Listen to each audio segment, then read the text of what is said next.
മുന്നിലൂടെയും പിന്നിലൂടെയും വലത്തും ഇടത്തും ഞാൻ പോകും പടച്ചോനെ. ആണയിട്ട് ശൈത്താൻ പറഞ്ഞതാണ്. ആണയിട്ട് പറഞ്ഞ അല്ലാഹുവേ, ഞാൻ വലത്തും ഇടത്തും മുന്നിലും പിന്നിലും ഒക്കെ ഞാൻ ഇവനെ സമീപിക്കും. ആരെ ആരെ ഒരിക്കലും ഞങ്ങളുടെ അടുക്കൽ ശൈത്താൻ വരില്ല എന്ന് നിങ്ങൾ ചിന്തിക്കുന്നുണ്ടോ? എങ്കിലും തെറ്റുപറ്റിപ്പോയി. ശൈത്താൻ പോയി 4 ഭാഗത്ത് നിന്ന് വളഞ്ഞിട്ട് ആക്രമിച്ച ഒരാളെ ഞാൻ പറഞ്ഞു തരാം. പക്ഷെ അദ്ദേഹം പിടിച്ചു നിന്നു. അദ്ദേഹം തന്റെ ഇടത്തോടെ പിടിച്ചു നിന്നു. നേരിട്ടു അദ്ദേഹം ശൈത്താന്റെ മുമ്പിൽ.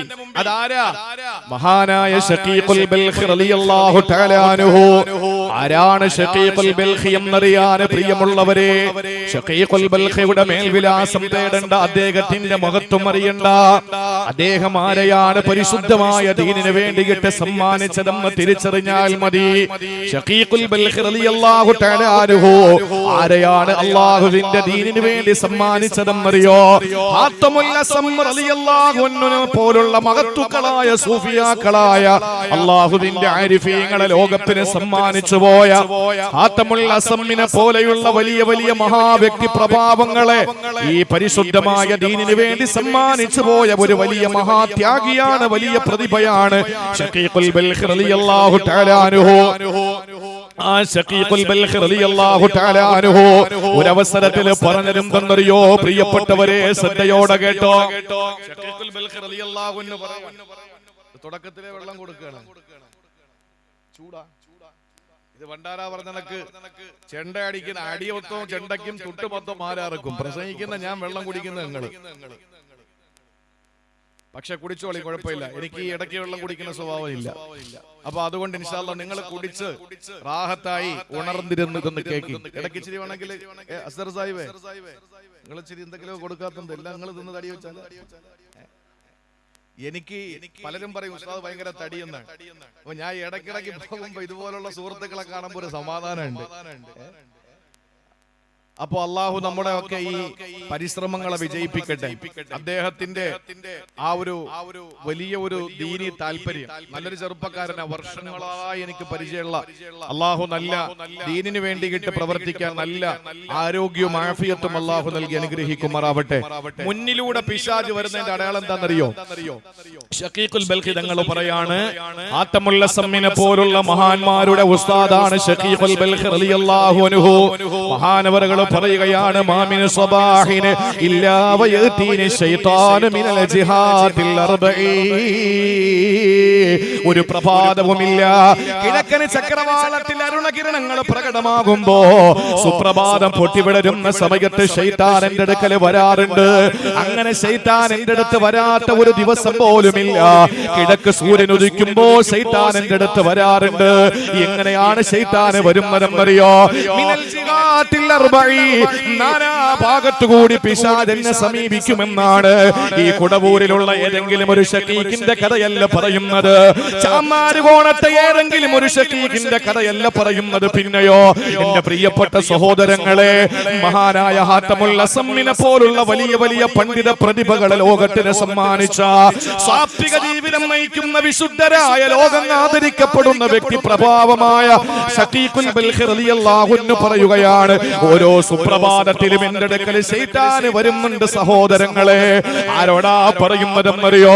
തന്റെ മുന്നിലിരിക്കുന്ന ശിഷ്യഗണങ്ങളെ വിളിച്ചിട്ട് ശഖീഖ് തങ്ങൾ പറയുകയാണ്, ഓരോ സുപ്രഭാതത്തിലും എന്റെ അടുക്കൽ 4 ഭാഗത്തു കൂടിയും പിശാച് വരുന്നതാ. എന്നിട്ട് മുന്നിലൂടെ പിശാച് വരുമ്പോ എന്നെ അടുക്കൽ വന്നിട്ട് പിശാച് പറയുന്നത് എന്തെന്നറിയോ? എന്നെ കേൾക്കുന്ന ഓരോ സഹോദരീ സഹോദരന്മാരും ഉണർന്ന് ചിന്തിക്കണേ. ഇങ്ങനെ പറയുന്ന അടയാളങ്ങൾ എന്റെ ജീവിതത്തിൽ മുന്നിലൂടെ ശൈത്താൻ വന്നതിന്റെ ലക്ഷണമാണ്. എന്നെ കേൾക്കുന്ന സോഷ്യൽ മീഡിയയിലായാലും ഓൺലൈനിലായാലും, എന്നെ കേട്ടുകൊണ്ട് ഈ സ്റ്റേജിലിരിക്കുന്നവരായാലും പിന്നീട് എപ്പോഴെങ്കിലും കേൾക്കുന്നവരായാലും, പിശാച് നമ്മളെ മുന്നിലൂടെ കടന്നു വന്നതിന്റെ ലക്ഷണം എന്തെന്നറിയോ? ശഖീഖുൽ ബൽഖി റളിയല്ലാഹു അൻഹു പറയുകയാണ്, മുന്നിലൂടെ വന്നിട്ട് പിശാച് എന്നോട് പറയുന്നത്, ലാ തഖഫ് ഇന്നല്ലാഹ ഗഫൂർ. എന്തിനാടാ നീ പേടിക്കുന്നത്? നീ തെറ്റി എന്ത് വേണോ ചെയ്തോ. നിനക്ക് മദ്യപിക്കണോ അല്ല പുറത്തു തരുമടാ. നിനക്ക് പലിശ വാങ്ങണോ അല്ല പുറത്തു തരുമടാ. നിനക്ക് പരദൂഷണം പറയണോ പടച്ചോ പുറത്തു തരുമടാ. നിനക്ക് കഞ്ചാവ് വലിക്കണോ പടച്ചോ പുറത്തു തരുമടാ. ഏത് തെറ്റ് നിനക്ക് ചെയ്താൽ അല്ലാഹു നിനക്ക് പൊറുക്കാനില്ലേ? പ്രിയപ്പെട്ട പെങ്ങളെ, ഇങ്ങനെ ഒരു ചിന്ത നമ്മുടെ മനസ്സിലേക്ക് തരുന്നതാരെന്നറിയോ? അത് നമ്മുടെ ശുഭാപ്തി വിശ്വാസമല്ല.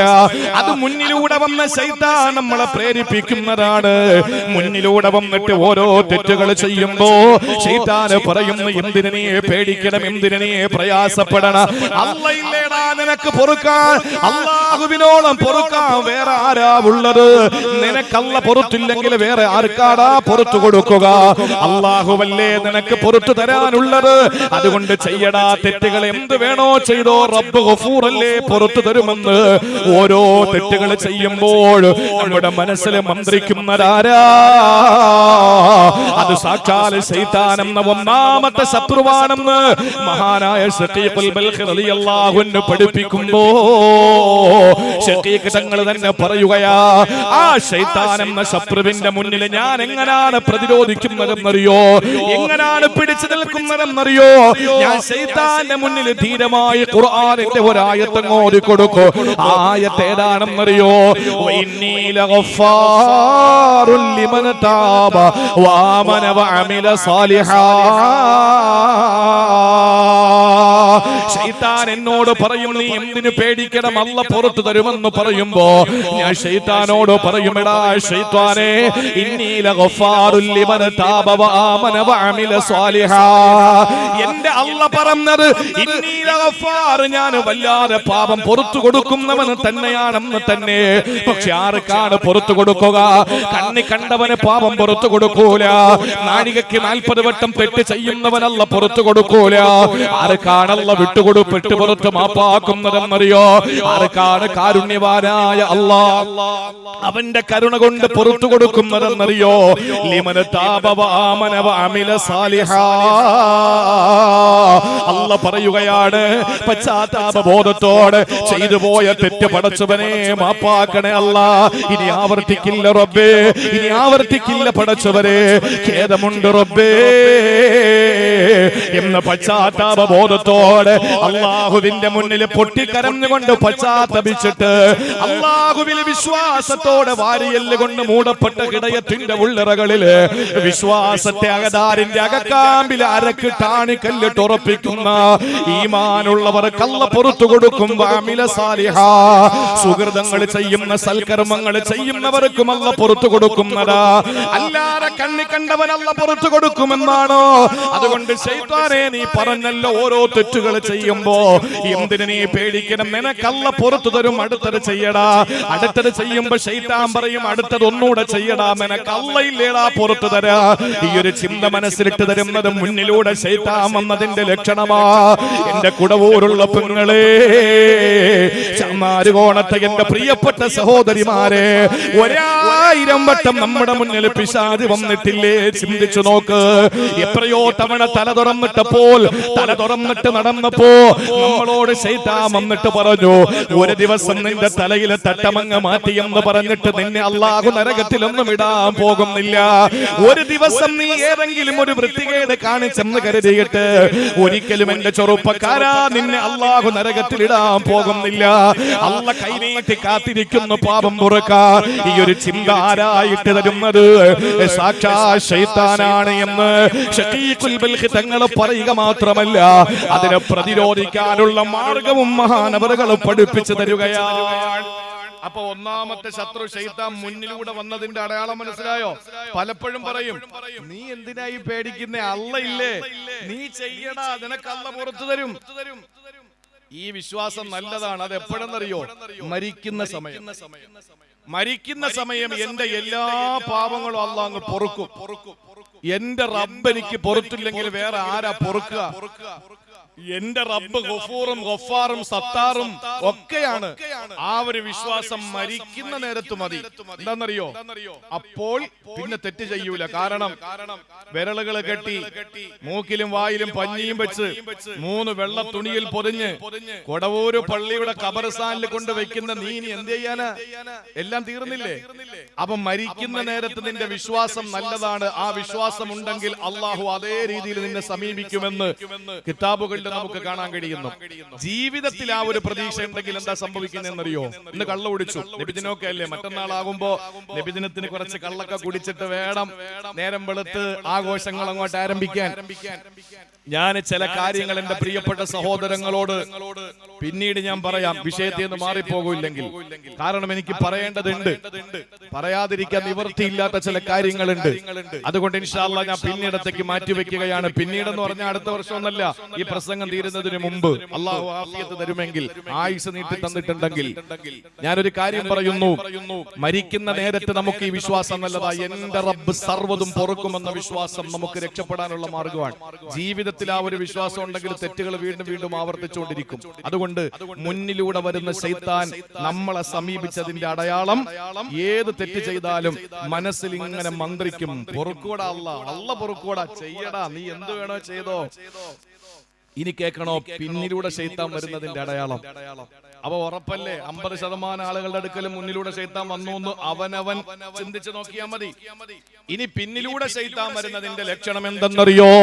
പ്രിയപ്പെട്ടവരെ, പിറകിലൂടെ ശൈത്താൻ വരുന്നതിന്റെ അടയാളം ശഖീഖുൽ ബൽഖ് റളിയല്ലാഹു അൻഹു പറയുകയാണ്, സുപ്രഭാതം പൊട്ടിവിടരുമ്പോ നേരം വെളുക്കുന്ന സമയത്ത് എന്റെ അടുക്കൽ പിശാച് വരാറുണ്ട്. അവന് പിന്നിലൂടെ വന്നിട്ട് എന്നോട് പറയുന്നത് വുഖൂഉ ഔലാദി ഫിൽ ഫഖരി, എന്റെ പ്രിയപ്പെട്ട മക്കള് ദാരിദ്ര്യത്തിലായി പോകുമെന്ന് എന്നെ പേടിപ്പിക്കുകയാ. അതെപ്പോഴും അറിയോ? പള്ളിക്കൊരു സംഭാവന കൊടുക്കണമെന്ന് ആരെങ്കിലും പറയുമ്പോ, ചോർന്നലിക്കുന്ന ചെറ്റക്കൂരയിൽ കിടക്കുന്ന പാവപ്പെട്ടവൻ എന്തെങ്കിലും സഹായിക്കണമെന്ന് ചിന്തിക്കുമ്പോ, കെട്ടിക്കാൻ പ്രായമായ പാവപ്പെട്ട പെൺകുട്ടിയെ വിവാഹം കഴിപ്പിച്ചേക്കാ എന്തെങ്കിലും ഒരു സദഖ കൊടുക്കണമെന്ന് ചിന്തിക്കുമ്പോ, ആ സമയത്ത് എന്റെ മനസ്സിൽ ശൈത്താന് തോന്നിപ്പിക്കുന്നത് എന്തെന്നറിയോ? ഇതോ 10,000 രൂപ ഒരു പാവപ്പെട്ടവന്റെ വീട് പുറമേയാൻ കൊടുത്താൽ ആ 10,000 ഉണ്ടെങ്കിലും നിന്റെ മക്കളുടെ 3 മാസത്തെ ഫീസ് അടച്ചൂടെ? നിന്റെ മക്കൾ സ്കൂളിൽ പോയിട്ട് ഫീസ് അടയ്ക്കാൻ കഴിയാതെ വിഷമിക്കുകയല്ലേ? ആ 10,000 രൂപ ഉണ്ടെങ്കിൽ നിന്റെ പ്രിയപ്പെട്ട മക്കൾക്ക് 1 മാസക്കാലം ചെലവിന് കൊടുത്തൂടെ? ഈ ഒരു ചിന്ത മനസ്സിലേക്ക് ഇട്ട് തരുന്നത് ആരെന്നറിയോ? ഏതെങ്കിലും ഒരു സ്വതക്ക കൊടുക്കണമെന്ന ചിന്ത വരുമ്പോ, ഏതെങ്കിലും പള്ളിക്ക് എന്തെങ്കിലും കൊടുക്കണമെന്ന ആഗ്രഹം വരുമ്പോ മനസ്സിനകത്ത് ചിന്ത വരികയാണ്, ഇതെന്റെ മക്കൾക്ക് വേണ്ടി മാറ്റിവെച്ചാൽ എന്തെല്ലാം ഉപകാരങ്ങളുണ്ട്. എന്റെ കാല് നിലത്തൂന്നിയിട്ട് പോരെ മറ്റുള്ളവർക്ക് എന്തെങ്കിലുമൊക്കെ കൊടുക്കാൻ. ഈ ഒരു ചിന്ത പിന്നിലൂടെ ശൈത്താൻ വരുന്നതിന്റെ ലക്ഷണമാണത്രേ. അവിടെ എങ്ങനെയാണ് ശഖീഖുൽ ബൽഖ് തങ്ങൾ പ്രതിരോധിച്ചതെന്നറിയോ? മഹാനവറുകൾ പറയുകയാണ്, ഞാൻ ആ സമയത്ത് പിശാചിനോട് ധൈര്യമായിട്ട് പറയുന്നത്, വമാ മിൻ ദാബത്തിൻ ഫിൽ അർളി ഇല്ലാ അലല്ലാഹി റിസ്ഖുഹാ. എടാ ശൈത്താനെ, എനിക്ക് ജന്മം നൽകിയ, എനിക്ക് ജീവൻ നൽകിയ അല്ലാ, എന്റെ കുഞ്ഞിന് ജന്മം നൽകിയ അല്ലാ, എന്റെ സന്താനങ്ങൾക്ക് ജന്മം നൽകിയ അല്ലാ, വാക്കീറിയത് അവനാണെങ്കിൽ ഭക്ഷണം കൊടുക്കാനും അവനറിയാ. എന്റെ പ്രിയപ്പെട്ട മക്കൾക്ക് ഭക്ഷണം കൊടുക്കുന്നത് ഞാനല്ല, സിവിൽ സപ്ലൈസ് മന്ത്രിയല്ല. ആരാണെന്നറിയോ എന്റെ പൊന്നുമക്കൾക്ക് ഭക്ഷണം കൊടുക്കുന്നത്? റാസിഖായ അല്ലാ, റസാഖായ അല്ലാ, കല്ലുടുക്കിലെ പുൽക്കൊടിക്ക് പോലും കുടിനീര് കൊടുക്കുന്ന അല്ലാ, മരുപ്പച്ചകലയായ മരുഭൂമിയുടെ മാറിടത്തില് മരുത്തട്ടില് ഒരു പാറയുടെ ഇടയിൽ ഇരിക്കുന്ന അന്ധയായ ചിറകറ്റുപോയ തള്ളപ്പക്ഷിയുടെ ചുണ്ടില് പറന്നിറങ്ങി ആരോഗ്യമുള്ള ഒരു ചെറുപ്പക്കാരിയായ കുഞ്ഞു പക്ഷിയുടെ ചുണ്ടിൽ നിന്ന് ഭക്ഷണം പകുത്തു കൊടുത്ത അല്ലാ, അവൻ എന്റെ സന്താനങ്ങൾക്ക് ഭക്ഷണം കൊടുക്കും. ദാരിദ്ര്യത്തിന്റെ കഥ പറഞ്ഞിട്ട് എന്നെ പേടിപ്പിക്കേണ്ട ശൈത്താനെ, പിശാചിനോട് ശക്തമായ ഭാഷ ഭാഷയിൽ ശഖീഖ് തങ്ങൾ പറയുകയാ, നിങ്ങൾ ആലോചിച്ചു നോക്ക്. അല്ല പറഞ്ഞത് മനുഷ്യന് ഭൂമിയിൽ ഭക്ഷണമുണ്ടെന്നല്ല, മൃഗങ്ങൾക്ക് ഭക്ഷണമുണ്ടെന്നല്ല, പറവകൾക്ക് ഭക്ഷണമുണ്ടെന്നല്ല. പറവകളായാലും അതുപോലെ ഇടജന്തുക്കളായാലും അതുപോലെ ഇരുകാലികളായാലും നാൽക്കാലികളായാലും അല്ല പറഞ്ഞ ഒരു പാക്കേജിന്റെ പദമാണ് വമാമിൻ ദാബത്തിൻ ഫിൽ അർളി ഇല്ലാ അലല്ലാഹി റിസ്ഖുഹാ. ഭൂമിയിലുള്ള സർവർക്കും അള്ളാഹു ഭക്ഷണം വെച്ചിട്ടുണ്ട്. നമ്മൾ എന്തിനു തള്ളണം? കല്യാണത്തിന് മര്യാദയ്ക്ക് മാറി നിൽക്ക്. എന്തിനു തള്ളണം? നിനക്ക് അള്ളാഹു തആല ഭക്ഷണം എഴുതിയിട്ടുണ്ടെങ്കിൽ കൃത്യമായി നിനക്കത് കിട്ടിയിരിക്കും. കിട്ടിയില്ലെങ്കിലോ ഷാഫി ഇമാം പറഞ്ഞതുപോലെ, എന്താ ഷാഫി ഇമാം പറഞ്ഞത്? ഞാൻ ജീവിക്കുകയാണെങ്കിൽ എനിക്ക് അന്നം ഉറപ്പ്, മരിച്ചാൽ മണ്ണുറപ്പ്. ഞാൻ എന്തിന് ടെൻഷൻ അടിക്കണം? എനിക്ക് അള്ളാഹു വിധിച്ച ഭക്ഷണം. ഇപ്പൊ ഭക്ഷണം കഴിച്ചിട്ട് കേറാമെന്ന് പറഞ്ഞു. ഞാൻ പറഞ്ഞു പരിപാടി കഴിയട്ടെ, ആളുകൾ വന്നിരിക്കുമ്പോ ഞാൻ അവിടെ ഇരുന്ന് ഭക്ഷണം കഴിക്കുന്നത് അത്ര രസമല്ല. അപ്പൊ അതുകൊണ്ട് പരിപാടി കഴിഞ്ഞിട്ട് കഴിക്കാമെന്ന് പറഞ്ഞു. ഞാൻ ഈ സ്റ്റേജിൽ വെച്ച് മരണപ്പെട്ടു പോയാൽ ആ ഭക്ഷണം എനിക്ക് അല്ലാഹു തആല വിധിച്ചിട്ടില്ല. നിങ്ങൾക്ക് തന്നെ എന്ന് പറഞ്ഞാൽ എന്റെ പ്രിയപ്പെട്ട സഹോദരങ്ങളെ, എനിക്ക് എഴുതിയ ഭക്ഷണം എന്റെ വയറ്റിൽ പോകും. അതിന് ആര് തടഞ്ഞാലും ശരി, ലോകത്ത് ആരൊക്കെ തടഞ്ഞാലും എനിക്ക് കിട്ടാനുള്ള ഭക്ഷണം എനിക്ക് കിട്ടിയിരിക്കും. വമാമിൻ ദാബത്തിൻ ഫിൽ അർളി ഇല്ലാ അലല്ലാഹി റിസ്ഖുഹാ. നമുക്ക് ചാപ്പാട് തരുന്ന ആരാ നമുക്ക് ഭക്ഷണം തരുന്നത്? ആ പടച്ച തമ്പുരാൻ എനിക്ക് ഭക്ഷണം തരും, എന്റെ മക്കൾക്കും ഭക്ഷണം കൊടുക്കും. പോടാ ശൈത്താനെ, നീ എന്നെ അത് പറഞ്ഞിട്ട് പേടിപ്പിക്കണ്ട. ഞാൻ സദഖ കൊടുക്കാൻ തീരുമാനിച്ചാൽ കൊടുക്കും. അങ്ങനെ ഇൻഷാ അല്ലാഹ് നല്ല മനസ്സ് കാണിക്കണം. കാണിക്കൂലേ? നിങ്ങൾ ധൈര്യമായിട്ട് പറയും. നിങ്ങളെ എന്തിരിക്കുന്നു? കൊടുക്കേണ്ടവരും വേണ്ടിയില്ലല്ലോ ഇതുവരെ. മൂന്നാമതായി ശഖീഖുൽ ബൽഖി തങ്ങൾ പറയുകയാണ്, വലതുഭാഗത്ത് കൂടി ശൈത്താൻ വരും. വലതുഭാഗത്ത് കൂടി ശൈത്താനെ കടന്നു വരുമ്പോൾ ഈ പറയുന്ന ശ്രദ്ധയോടെ കേട്ടോ, വലതുഭാഗത്ത് കൂടി പിശാച് കടന്നു വരുമ്പോ എന്താ സംഭവിക്കുന്നതെന്നറിയോ? അതിന്റെ അടയാളം എന്തെന്നറിയോ? പ്രസംഗം കഴിഞ്ഞങ്ങോട്ട് ഇറങ്ങുമ്പോ ഒരാൾ ഓടി വന്നിട്ട് പറയുന്നു, ഉസ്താദേ പ്രസംഗം സംഭവം തന്നെ. കേട്ടോ ഉസ്താദേ, പ്രസംഗം സൂപ്പറായി. എന്നോട് പറഞ്ഞപ്പോ ഇന്നലെയൊന്നും ഞാൻ ഉദാഹരണം പറയാൻ, പെരിങ്ങാട് ഉസ്താദ് അൽഹംദുലില്ലാ ഓടി നടന്ന് ദീനിന്റെ പരിശുദ്ധമായ ഒരുപാട് സ്ഥാപനങ്ങൾക്ക് എല്ലാ നിലയിലുമുള്ള ഓജസ്സും തേജസ്സും പകരുന്ന ഒരു മഹാപണ്ഡിതനാണ്. അബൂ റബീ സദഖത്തുല്ലാഹ് ബാഖവി. ഫസ്റ്റ് ദിവസം ഞാനും അദ്ദേഹവും പഠിച്ചിറങ്ങിയിട്ട് തൊട്ടടുത്ത മഹല്ലുകളിലായിരുന്നു 3 വർഷക്കാലം. ആ നല്ല പ്രഭാഷകൻ, നല്ല ശബ്ദത്തിന്റെ ഉടമ, നല്ല കിതാബ് തിരിയുന്ന ഒരു പണ്ഡിതൻ, കടുവയിൽ പള്ളിയുടെ മുതൽ ഇമാമാണ്. അവരൊന്നും മോശക്കാരല്ല. ഞാൻ ഉദാഹരണം പറയാണ്. ഞാൻ പ്രസംഗം കഴിഞ്ഞിറങ്ങിയപ്പോ ഒരാൾ വന്നിട്ട് പറഞ്ഞു, പ്രസംഗം സൂപ്പറായി, നല്ല മാഷാ അല്ലാഹ്. അപ്പൊ എന്റെ മനസ്സിൽ എന്താണെന്നറിയോ? ഇന്നലത്തെ പ്രസംഗങ്ങളൊന്നും പോരായിരിക്കാം, മിനിങ്ങാനത്തെ പ്രസംഗം പോരായിരിക്കാം. അപ്പൊ എന്റെ മനസ്സിൽ മറ്റോന് കയറി. ഞാൻ അങ്ങ് അർശ് വരെ പൊങ്ങി. ഇതാരാ എനിക്ക് കൊണ്ടുതരുന്നത്? പിശാച്. എവിടെന്ന്? വലതുഭാഗത്തുകൂടി. നീ എന്തൊരു ഗ്ലാമറാടി പെണ്ണെ എന്ന് ചോദിച്ചാൽ വേറുള്ള പെണ്ണുങ്ങളെല്ലാം എന്തോ ഒരു വൈരൂപ്യത്തിന്റെ പ്രതീകങ്ങളാണ് എന്ന ചിന്ത മനസ്സിൽ വരുന്നു. ആചാര്യ, നിങ്ങളുണ്ടെങ്കിലേ ഈ മഹല്ലുള്ളൂ എന്ന് ഏതെങ്കിലും പണക്കാരന് തട്ടി അർശി കയറ്റി കൊടുത്താൽ അവന്റെ മനസ്സിലും തോന്നുന്ന ഇതാണ്, ബാക്കിയുള്ളവന്മാരെന്നൊരു നയാ പൈസ കൊടുക്കൂല, ഹാജിയാരായ ഞാൻ മാത്രമേ ഉണ്ടാവുള്ളൂ എന്നുള്ള ചിന്ത. അപ്പോഴേ ഹാജിയാരെ വലതുഭാഗത്തൂടെ ശൈത്താൻ വന്നതിന്റെ ലക്ഷണമാണ്. നിങ്ങൾ നല്ല പ്രവർത്തകനാണ്, ഓടി നടക്കുന്ന നല്ല പ്രവർത്തകനാണെന്നൊരാളെ പറഞ്ഞാൽ ആ പറയുന്ന സമയത്ത് ബാക്കിയെല്ലാം തുരുമ്പ് പിടിച്ചിരിക്കുന്ന ഇരുമ്പ് കഷണം പോലെയാണ് എന്ന് ചിന്തിച്ചിട്ട് ഞാനാണെങ്കിലോ പ്രവർത്തിച്ചിട്ട് തേയുന്നതാണ്, ബാക്കി ഇരുന്ന് തുരുമ്പിക്കുന്നതാണെന്നൊരു ചിന്ത മനസ്സിൽ വരുമ്പോ ശൈത്താൻ വലതുഭാഗത്തൂടെ കയറി വന്നതിന്റെ അടയാളമാണ്. ആ സമയത്ത് ശഖീഖ് തങ്ങൾ പറയാണ്, എനിക്ക് അങ്ങനെ മനസ്സിനകത്തൊരു പൊങ്ങലൊന്നും ഉണ്ടാവൂല, ദമ്പ് ഹുങ്ക് ഇതൊന്നും എനിക്ക് ഉണ്ടാവൂല. എന്റെ മനസ്സിൽ ഓടി വരുന്നത് ശൈത്താൻ എന്ന ശത്രുവിനെ പ്രതിരോധിക്കാനുള്ള മനസ്സാണ്. ഇവിടെ മാന്യമായിട്ട് ക്ഷണിച്ചു, വേറെ എന്തൊക്കെയോ പറഞ്ഞു. ഞാൻ അപ്പൊ സംസാരത്തിലായിരുന്നു, ഞാൻ അങ്ങനെയുള്ള സാധനങ്ങൾ കേൾക്കാനും നിൽക്കൂല. എന്തോ കലാമുസ്താദ് എന്തോ പറഞ്ഞു, ഞാൻ കേട്ടില്ല. സത്യസന്ധമായി പറയാൻ ഞാൻ കേട്ടില്ല. മൂപ്പരോട് എന്തോ സംസാരിച്ചിരിക്കുകയായിരുന്നു. എന്നായിരുന്നാലും ഒരു പരിധിയുണ്ട്. ഇവിടെയൊക്കെ തെക്കൻ ജില്ലകളിൽ പറയുന്നത് തെക്കന്മാരുടെ ഒരു പ്രത്യേകത അതാണ്. ആവശ്യമില്ലാത്ത ബഹുമാനവും അംഗീകാരവും ഒന്നും കൊടുക്കൂല, ആവശ്യത്തുള്ളതേ കൊടുക്കുള്ളൂ. പക്ഷെ ചില സ്ഥലങ്ങളിൽ പോയാൽ എന്താണെന്നറിയോ, ഈ വരുന്നത് ആരെന്നറിയോ, നിലപാടിന്റെ രാജകുമാരൻ, കിരീടം വെക്കാത്ത രാജാവ്, ചെങ്കോല് നഷ്ടപ്പെട്ടു പോയ മന്ത്രി. ഇദ്ദേഹം വാ തുറന്നാ പിന്നെ അദ്ദേഹം വായിൽ നിന്ന് പുറത്തേക്ക് വരുന്നത് മലയാളത്തിന്റെ അക്ഷരങ്ങളാണ് എന്നൊക്കെ പറഞ്ഞ് ഇങ്ങനെ പൊക്കി കയറ്റും നമ്മളെ. എന്തിനാണ് അതിന്റെ ആവശ്യം? നവാസ് മന്നാനി വരുന്നു, അബൂ റബീ സദഖത്തുല്ലാ വാക്കവി വരുന്നു, കബീർ വാക്കവി വരുന്നു, നൗഷാദ് വാക്കവി വരുന്നു, പെരിങ്ങാട് ഉസ്താദ് വരുന്നു. അത്ര മതി.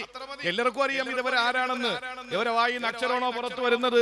അതല്ല, എന്താ എല്ലാവർക്കും അറിയാലോ. അപ്പൊ അതുകൊണ്ട് അങ്ങനെ പറയുന്നതിനപ്പുറത്ത് തട്ടിക്കേറ്റി ഇങ്ങനെ ഇല്ലാത്ത മദ്ഹുകൾ പറഞ്ഞ് ഇല്ലാത്ത അപദാനങ്ങൾ ഇങ്ങനെ പൊക്കി പറയും. ഒരു മഹാന്റെ അടുക്കൽ വന്നിട്ട് ഒരാൾ പറഞ്ഞു, നിങ്ങൾ ആരെന്നറിയോ? ഓ, നിങ്ങളെ പോലെ. അപ്പൊ ആ മഹാന് ഈ പറയുന്നവനെ നന്നായിട്ട് അറിയാം. അപ്പൊ ആ മഹാൻ ഇവനോട് പറഞ്ഞു, എടാ നീ പറയുന്നത്രയൊന്നും ഞാനില്ല, പക്ഷെ നിന്റെ മനസ്സിലുള്ളതിനേക്കാളും ഞാനുണ്ട്. നിന്റെ മനസ്സിൽ എന്നെ പറ്റിയൊരു സങ്കല്പം ഉണ്ടല്ലോ, അതിനേക്കാളും ഞാനുണ്ട്. നീ പറയുന്നത്രയും ഞാനില്ല. ഈ പുകഴ്ത്തലുകളും വാഴ്ത്തലുകളും എന്റെ പ്രിയപ്പെട്ടവരെ ശൈത്താൻ വലതുഭാഗത്തൂടെ കൊണ്ടുവരുന്നതിന്റെ ലക്ഷണമാണ്. എത്ര പ്രാവശ്യം നമ്മുടെ അടുക്കൽ വന്നിട്ടുണ്ടാവും. അപ്പോൾ എങ്ങനെയാണ് മഹാനായ ശഖീഖുൽ ബൽഖി റളിയല്ലാഹു അൻഹു പ്രതിരോധിച്ചത്? ശൈത്താനോട് പറയുമത്രേ, ഇടോ പിശാചേ, വൽ ആഖിബത്തു ലിൽ മുത്തഖീൻ. അല്ലാഹ് പറയുകയാണ്, വൽ ആഖിബത്തു ലിൽ മുത്തഖീൻ. അന്തിമ വിജയം മുത്തഖീങ്ങൾക്കാണ്, അവസാന വിജയം ഭക്തന്മാർക്കാണ്. എന്തെല്ലാം പുകഴ്ത്തിയാൽ രാജകുമാരൻ എന്ന് പറഞ്ഞാൽ, രാജാവ് എന്ന് പറഞ്ഞാൽ, ചക്രവർത്തി എന്ന് പറഞ്ഞാൽ, വാക് ചാതുരുടെയും വാക് സാമർത്ഥ്യത്തിന്റെയും ഉടമയെന്ന് പറഞ്ഞാൽ, മരിക്കുന്നതെങ്ങനാണ് പറയാൻ കഴിയില്ലല്ലോ. മരിക്കുന്ന നേരത്തല്ലേ നമ്മുടെ വിധി നിർണയിക്കപ്പെടുക. മരിക്കുമ്പോഴാണ് ചിരിക്കേണ്ടത്, മരിക്കുമ്പോഴാണ് നല്ല ചിന്ത വരേണ്ടത്. ആയിരക്കണക്കിന് ആളുകൾ നമ്മുടെ പ്രഭാഷണ വേദികളിൽ ഒഴുകി വരുമ്പോ, നൂറുകണക്കിന് ആളുകൾ നമ്മുടെ പ്രസംഗ വേദികളിലേക്ക് ഒഴുകി വരുമ്പോ, എന്തിനാ നമ്മുടെ മനസ്സിങ്ങനെ ഉയർന്നു പോകുന്നത്? വേണ്ട. മരിക്കുന്ന സമയം നമ്മുടെ മയ്യത്ത് നമസ്കാരത്തിന് പൊട്ടിക്കരഞ്ഞ് നമുക്ക് വേണ്ടി ദ്വാരക്കുന്ന പ്രിയപ്പെട്ടവരുടെ ദ്വാക്ക് ആമീൻ പറയാ. ആയിരക്കണക്കിന് പതിനായിരക്കണക്കിന് ആളുകൾ വന്നാൽ അതല്ലേ പ്രിയപ്പെട്ടവരെ നമുക്ക് വേണ്ടത്? സൂക്ഷ്മതയുള്ളവരെ കാണ്, ഭക്തന്മാരെ കാണ് ഏറ്റവും വലിയ അന്തിമ വിജയമുള്ളതെന്ന് പറയുമ്പോ ജീവിതത്തിൽ എന്തിനാ പുകഴ്ത്തി പറയുക?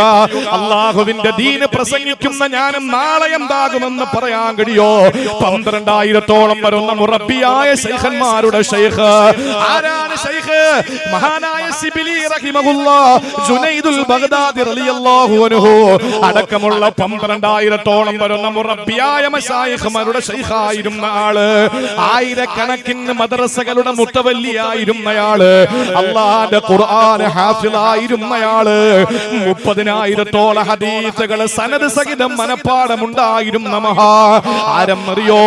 അബൂ അബ്ദുല്ലാഹിൽ അൻദലൂസ് റളിയല്ലാഹു തആല അൻഹു ഒരു കാട്ടിലൂടെ നടന്നു പോകുമ്പോ വിലായത്തിന്റെയും ഈമാന്റെയും ഇസ്ലാമിന്റെയും ഇസ്തിഖാമത്തിന്റെയും ഇഖ്ലാസിന്റെയും യഖീന്റെയും ഇഹ്സാന്റെയും പര്യായമായിരുന്ന ജുനൈദുൽ ബഗ്ദാദി അടക്കം അല്ലാമ ശിബിലി അടക്കം ആയിരക്കണക്കിന് 12,000-ഓളം വരുന്ന ശൈഖന്മാരുടെ ശൈഖായിരുന്ന അബൂ അബ്ദുല്ലാഹിൽ അൻദലൂസി തങ്ങള് ഒരു വനാന്തരത്തിലൂടെ നടന്നു പോകുമ്പോ ഒരു കിണറിന്റെ ചുവട്ടിൽ ഒരു ക്രിസ്ത്യാനിയായ പെണ്ണ് വെള്ളം കോരുന്നത് കണ്ടിട്ട് ഒരു നിമിഷം ആ മനുഷ്യന്റെ മനസ്സിലേക്ക് ശൈത്താൻ കടന്നു വന്നു. ആ പെണ്ണിനെ കല്യാണം കഴിക്കണമെന്ന് മോഹം വന്നപ്പോ സഹോദരങ്ങളെ, പെണ്ണിന്റെ അച്ഛനോട്, പെണ്ണിന്റെ പിതാവിനോട് ചെന്നിട്ട് അനുവാദം ചോദിക്കുകയാ. അയാള് പറഞ്ഞതെന്താ? നീ മതം മാറിയാൽ മോളെ കെട്ടിച്ചു തരാ, അതുപോലെ മതം മാറുന്നതോടൊപ്പം തന്നെ നീ കള്ളു കുടിക്കണം, പന്നി ഇറച്ചി കഴിക്കണം. ഇത് പറഞ്ഞപ്പോൾ അദ്ദേഹം അത് സമ്മതിക്കേണ്ടി വന്നു. എന്റെ പ്രിയമുള്ള സഹോദരങ്ങളെ, അവസാനം അല്ലാഹുവിന്റെ ദീനീ പ്രബോധനത്തിന് ഊന്നിന് ദഅവത്ത് ചെയ്ത ഊന്നുവടി. അതുകൊണ്ട് പന്നിക്കൂട്ടങ്ങളെ കാടുകളിൽ മേച്ച് നടക്കുന്നതായിട്ട് കണ്ട ശിഷ്യഗണങ്ങൾ മോഹാലസ്യപ്പെട്ട് മരിച്ചു മരിച്ചു വീണത് എത്രയാ എന്റെ പ്രിയപ്പെട്ട സഹോദരങ്ങളെ. അതുകൊണ്ടൊരു മനുഷ്യന്റെ ജീവിതത്തിന്റെ അവസാനം എങ്ങനെയാണെന്നാ ചിന്തിക്കേണ്ടത്. മഹാനായ അബൂ അബ്ദുല്ലാഹിൽ അംബലൂസി തങ്ങള് ഖുർആൻ മുഴുവനും മറന്നുപോയി. ഒരൊറ്റ ആയത്ത് മാത്രമേ ഓർമ്മയുള്ളൂ. അത് ഇർത്തിദാദിന്റെ ആയത്താണ്. മതത്തിൽ നിന്ന് മാറിപ്പോകുന്ന മതഭ്രഷ്ടിന്റെ ആയത്താണ്. അവസാനം 30,000 ഹദീസുകൾ മനപ്പാഠമുണ്ടായിരുന്ന മഹാനവറുകള് ഒരൊറ്റ ഹദീസ്, മതം മാറിയവന് ദീനിൽ യാതൊരു സ്ഥാനവുമില്ല എന്ന ഹദീസ് മാത്രമേ മനപ്പാഠമുണ്ടായിരുന്നുള്ളൂ. ഇതാരുടെ കഥയാണ്? കൊടവൂർ മുദരിസിന്റെ കഥയാണോ? കൊടവൂർ ഇമാമിന്റെ കഥയാണോ? പ്രസംഗിക്കുന്നവരുടെ കഥയാണോ? 12,000-ഓളം വരുന്ന മശായിഖുമാരുടെ ശൈഖായിരുന്ന ഒരു വലിയ മഹാത്യാഗിയായിരുന്ന സൂഫിയായിരുന്ന മനുഷ്യന്റെ കഥ. പക്ഷെ അവസാനം അല്ലാഹു എല്ലാം തിരിച്ചു കൊടുത്തു. വിലായത്തിന്റെ പദവി തിരിച്ചു കൊടുത്തു. ഈമാനിന്റെ പവർ തിരിച്ചു കൊടുത്തു. ഇഹ്സാനിലും ഇസ്തിഖാമത്തിലും കഴിഞ്ഞുകൂടി ദഅവത്തിന്റെ ഖിദ്മയിലേക്ക് അല്ലാഹു തആല മനുഷ്യനെ ഇറക്കി വിട്ടു. അറിയണേ പ്രിയപ്പെട്ടവരെ, എന്റെ സഹോദരങ്ങളെ, ചിന്തിച്ചു നോക്ക്. ആ ഒരു അവസ്ഥയില് ഒരു മനുഷ്യന്റെ അവസാനം എങ്ങനെയാണെന്ന് ആർക്കും പറയാൻ കഴിയില്ല. അതുകൊണ്ട് എന്തെല്ലാം പുകഴ്ത്തലുകൾ, എന്തെല്ലാം വാഴ്ത്തലുകൾ ആരെല്ലാം പറഞ്ഞാലും അന്തിമ വിജയം മുത്തഖീങ്ങളെക്കാണ്. അവസാന വിജയം മുത്തഖീങ്ങളെക്കാണെന്ന ബോധം നമുക്ക് ഉണ്ടാവുക. അല്ലാഹു തൗഫീഖ് തരട്ടെ. ഇങ്ങോട്ട് നോക്കി, അല്ലാഹു തൗഫീഖ് തരട്ടെ. അല്ലെങ്കിൽ നമ്മൾ അങ്ങനെയാണ്, ആരോഗ്യമുള്ള നോക്കൂല, ആരോഗ്യമില്ലാത്തവർ നോക്കിക്കൊണ്ടിരിക്കും. പണ്ട് പള്ളിയില് അസമയത്ത് ബാങ്ക് കൊടുത്തു. അസമയത്ത് ബാങ്ക് കൊടുത്താൽ നമ്മുടെയൊക്കെ നാട്ടിന്റെ അവസ്ഥ അറിയാല്ല. എന്താണ്? ഉടനെ വടിയും തടിയായിട്ട് ആളുകൾ പള്ളിയിൽ വരും. എന്തോ സംഭവിച്ചിട്ടുണ്ടെന്ന്. ആളുകൾ ആണും പെണ്ണും എല്ലാം കൂടി നേരെ പള്ളിയിൽ വന്നു. അങ്ങനെ പള്ളിയിൽ വരുമ്പോ ബാങ്ക് കേട്ടത് അസമയത്തായത് കൊണ്ട് പള്ളിയിൽ വന്ന പള്ളിമുറ്റത്ത് നിറഞ്ഞു നിൽക്കുന്ന ആണുങ്ങളും പെണ്ണുങ്ങളും കുട്ടികളും എല്ലാവരും ഉണ്ട്. കയ്യിൽ മടലുണ്ട്, വടിയുണ്ട്, തടിയുണ്ട്, എല്ലാം ഉണ്ട്. എന്താ സംഭവിക്കുന്നതെന്ന് അറിയില്ല. മുഅദ്ദിൻ പള്ളിയുടെ അകത്ത് നിന്ന് പുറത്തേക്ക് വന്നിട്ട് ചോദിച്ചൊരു ചോദ്യമുണ്ട്. അല്ല, ഞാനിവിടെ സ്ഥിരമായി ബാങ്ക് വിളിക്കാറുണ്ട്, ഈ ബാങ്ക് നിങ്ങൾ കേൾക്കുന്നുണ്ടോ എന്ന് അറിയാൻ വേണ്ടി ഞാൻ ഒന്ന് ടെസ്റ്റ് ചെയ്തതാ. ഞാൻ ലോഹറിന് വിളിച്ച ആരെയും കാണില്ല, അസറിന് വിളിച്ചാലും ആരെയും കാണില്ല, മഗ്രിബിന് വിളിച്ചാലും ആരെയും കാണില്ല. സമയത്ത് വിളിച്ചാൽ നിങ്ങൾ വരൂല, അസമയത്ത് വിളിച്ചാൽ നിങ്ങൾ വരും. അതുകൊണ്ട് നമുക്ക് എപ്പോഴും അങ്ങനെയാണ്. ആ ഒരു ശൈലി മാറ്റി ശ്രദ്ധിച്ചു കേട്ടോ. വലതുഭാഗത്തു കൂടി പുകഴ്ത്തലുകളുമായിട്ട് ശൈത്താൻ സമീപിക്കും. ആ സമയത്ത് വൽ ആഖിബത്തുൽ മുത്തഖീൻ. പോടാ, ഞാൻ ഒരു സ്ഥലത്ത് പ്രസംഗിക്കാൻ പോയപ്പോ എന്നോട് പറഞ്ഞു, ഉസ്താദേ 6 കൊല്ലത്തിന് മുമ്പാണ് ലാസ്റ്റ് ഇവിടെ വഴന്ന് കടന്നത്. എന്നിട്ട് ഞാൻ പറഞ്ഞു, ആയിക്കോട്ടെ, പിന്നെന്താ പരിപാടി നടത്താത്തെന്ന് ഞാൻ ചോദിച്ചില്ല. അപ്പൊ സംസാരിക്കുന്ന കൂട്ടത്തിൽ അദ്ദേഹം എന്നോട് പറഞ്ഞു, ലാസ്റ്റ് വഴന്ന് പറഞ്ഞ ആരാന്നറിയോ? ഞാൻ പറഞ്ഞു, അറിയില്ല. ആ, അയാളിപ്പോ മുസ്ലിം അല്ല. സംഘാടകരുടെ കാര്യമല്ലേ പറഞ്ഞത്? അല്ല, സംഘാടകര് സുജൂദ് ചെയ്യുമ്പോഴേ ശമ്പ് പോക്കറ്റിൽ നിന്ന് വീണു, അത് വേറെ. വഴലിന്റെ സംഘാടകര് കുനിയുമ്പോ ചിലപ്പോ അസറിന് പള്ളിയുടെ 2ാമത്തെ നിലയിൽ നിന്ന് ഭയങ്കരമായ തിരക്ക് റമളാനിലാണ്. അസർ നിസ്കാരം കഴിഞ്ഞ് പെട്ടെന്ന് ജനങ്ങൾ, വിശ്വാസികൾ ഇറങ്ങി വരുന്നതിനിടയിൽ ഒരു ശബ്ദം നോക്കുമ്പോൾ നിസ്കാരത്തിൽ മുന്തിയിൽ വെച്ചിരുന്ന കുപ്പി താഴെ വീണ് പൊട്ടിയിരിക്കുകയാണ്. സംസം വെള്ളത്തിന്റെ കുപ്പിയല്ല. അപ്പോ ഈ രീതിയിലൊക്കെയാണ് ആളുകൾ. പക്ഷെ പ്രസംഗിക്കുന്നയാൾ ഇപ്പൊ മുസ്ലിം അല്ല എന്ന് കേട്ടപ്പോ ഞാൻ ചോദിച്ചു, അതാരാ? അപ്പോ ഒരു ചെറിയ ചെക്കന്റെ പേര് പറഞ്ഞു. ആ ചെക്കനൊക്കെ നിങ്ങൾക്കറിയാം. ആ ഒരു ഉണങ്ങിയ ചെക്കൻ, അവനാണ് ഇവിടെ ലാസ്റ്റ് പ്രസംഗിച്ചത്. അവനിപ്പോ എക്സ് മുസ്ലിമാണ്. ഞാൻ പറഞ്ഞു, എന്നാ പിന്നെ ആ ശൈത്താൻ പ്രസംഗിച്ച പേജിൽ എന്നെ വിളിച്ചതിന് ഇടയ്ക്ക് ആരെങ്കിലും വിളിച്ചിട്ട് എന്നെ വിളിക്കാത്തെന്താ?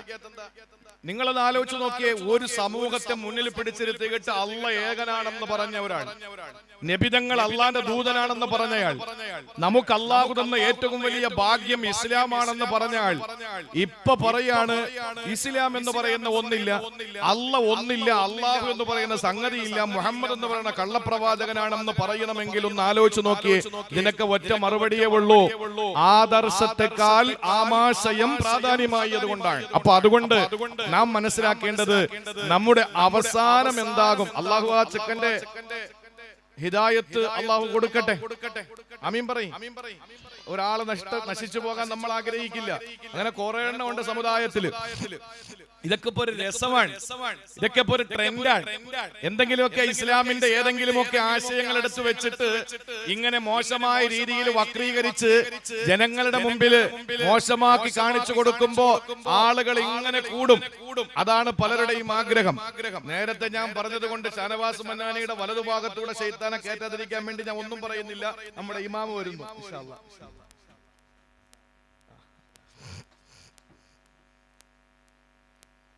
എന്റെ നാട്ടുകാരനാണ്, ഒരു ഷാ കൂടുതലാണ്, അത്രേ ഉള്ളൂ. എന്റെ പേര് നവാസ് മന്നാനി, അദ്ദേഹത്തിന്റെ പേര് ഷാനവാസ് മന്നാനി. ഷംനാദ് മന്നാനി ഉസ്താദ് അവിടെ ഇരിക്കാൻ പറ്റും. നിങ്ങളും പറയും, ഉസ്താദ്മാരൊക്കെ ഇവിടെ ഇരിക്കുക, അതിൽ റാഹത്ത്.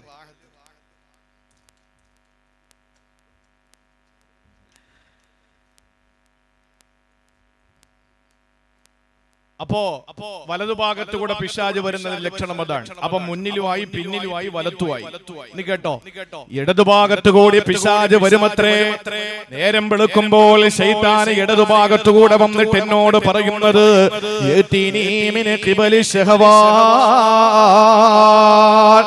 ശരീരത്തിന്റെ മോഹങ്ങൾ, എന്റെ ശരീരത്തിന്റെ ആഗ്രഹങ്ങൾ, ദുരാഗ്രഹങ്ങൾ എന്നോട് പറഞ്ഞുകൊണ്ട്, മോഹങ്ങൾ എന്റെ മനസ്സിലേക്ക് മന്ത്രിച്ചുകൊണ്ട് പാപങ്ങൾ ചെയ്യാൻ, അത് ചെയ്യടാ ഇത് ചെയ്യടാ എന്ന് പറഞ്ഞുകൊണ്ട് എന്റെ അടുക്കലേക്ക് വന്നുകൊണ്ട് പിശാചാണ് എന്നെ തോന്നിപ്പിക്കുന്നത്. അത് ഇടതുഭാഗത്ത് കൂടി പിശാച് വരുന്നതിന്റെ ലക്ഷണമാണ്. അങ്ങനെ വരുമ്പോ ഞാൻ പിശാചിന്റെ മുന്നിൽ നിൽക്കുന്നത് എങ്ങനെയെന്നറിയോ? വഹീല ബൈനഹും വബൈന മാ യഷ്തഹൂ. അല്ലാഹുവിന്റെ ഖുർആനിൽ ഒരു ആയത്തുണ്ട്, ചില ആളുകളുടെയും അവരുടെ പാപങ്ങളുടെയും ഇടയിൽ അല്ലാഹു തിരശീല ഇടുന്നതാ. ആ ഒരു അവസ്ഥ നമുക്ക് കിട്ടണം സഹോദരങ്ങളെ. നമ്മുടെ ജീവിതത്തിൽ അല്ലാഹു തആല പാപങ്ങളുടെയും നമ്മുടെയും ഇടയിലും മറയിടണം. ആ മറയിടണമെങ്കിൽ നമുക്ക് വിവരമുണ്ടാകണം. ആ വിവരമുണ്ടെങ്കിൽ ശൈത്താനോട് പ്രതിരോധം സൃഷ്ടിക്കാം.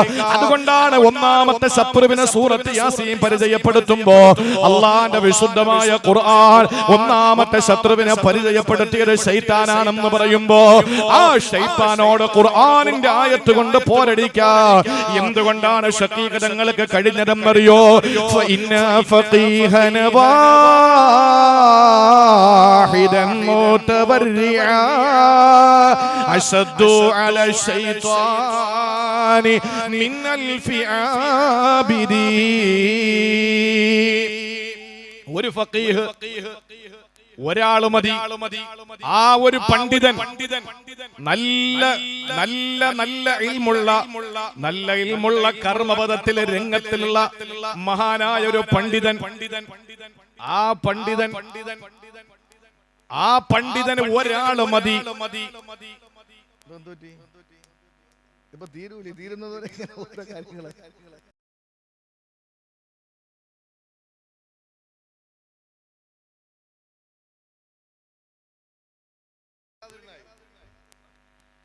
ഒരു പണ്ഡിതൻ നോക്കൂ, ഒരു പണ്ഡിതൻ.